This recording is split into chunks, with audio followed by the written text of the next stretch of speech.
ایک مرتبہ پھر آپ کو خوش آمدید کہتا ہوں۔ ناظرین کرام، جامع ترمذی میں قیامت کی ایک علامت یہ بھی بتائی گئی ہے کہ لوگ دنیاوی معاملات میں اتنے مصروف ہو جائیں گے کہ انہیں وقت گزرنے کا احساس تک نہیں ہوگا، عمر میں سے برکت اٹھ جائے گی۔ حضرت انس بن مالک رضی اللہ تعالی عنہ فرماتے ہیں کہ نبی کریم صلی اللہ علیہ وآلہ وسلم نے ارشاد فرمایا ہے کہ قیامت اس وقت تک قائم نہیں ہوگی جب تک کہ وقت جلدی جلدی گزرنے نہ لگے۔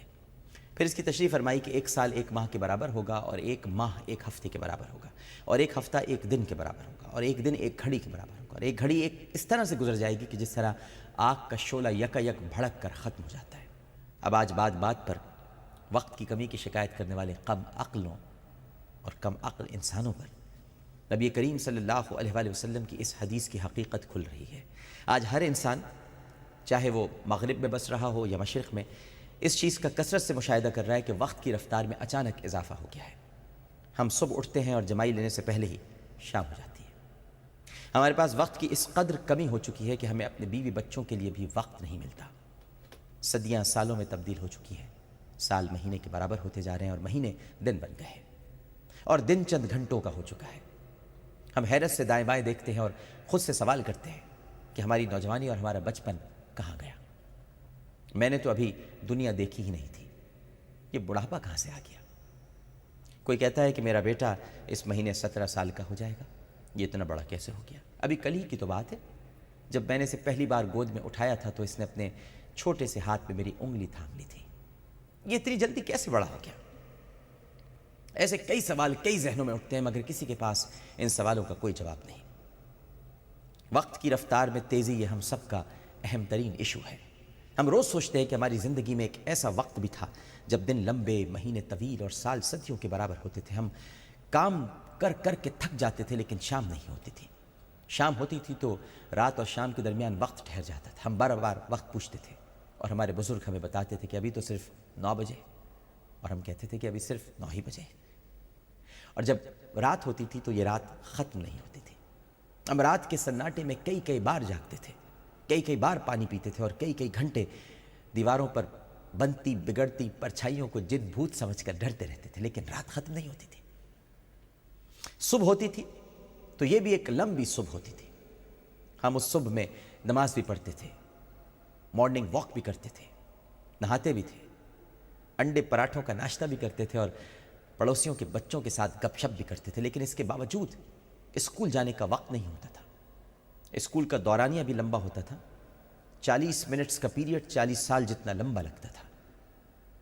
ہم اس پیریڈ میں پڑھتے بھی تھے، شرارتیں بھی کرتے تھے، کاغذ کے جہاز بھی اڑاتے تھے، کاغذ کھینچ کے بھی مارتے تھے، دوسروں کی جیب میں پانی بھی ڈال دیتے تھے، اور دوسروں کی قمیض ڈیسک کے ساتھ باندھتے تھے، جوتوں کے فیتے باندھ دیا کرتے تھے، استاد کی مار بھی کھاتے تھے، مرغا بھی بنتے تھے، پی ٹی بھی کرتے تھے، اور کبھی کبھار ہاف ٹائم میں اسکول سے بھاگ بھی جاتے تھے۔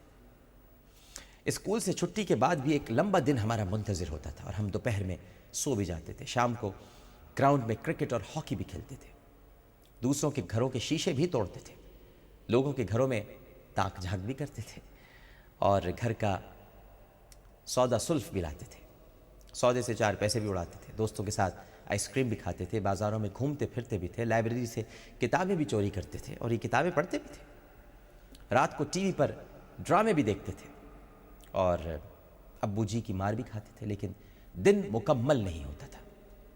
چنانچہ ہم اپنے آپ کو بڑا ثابت کرنے کے لیے اپنی عمر میں خود ہی 2-3 سال کا اضافہ کر لیتے تھے، مگر اس کے باوجود چھوٹے کے چھوٹے ہی رہتے تھے۔ لیکن اب سال مہینے دن اور دن گھنٹے بن چکے ہیں۔ کیوں؟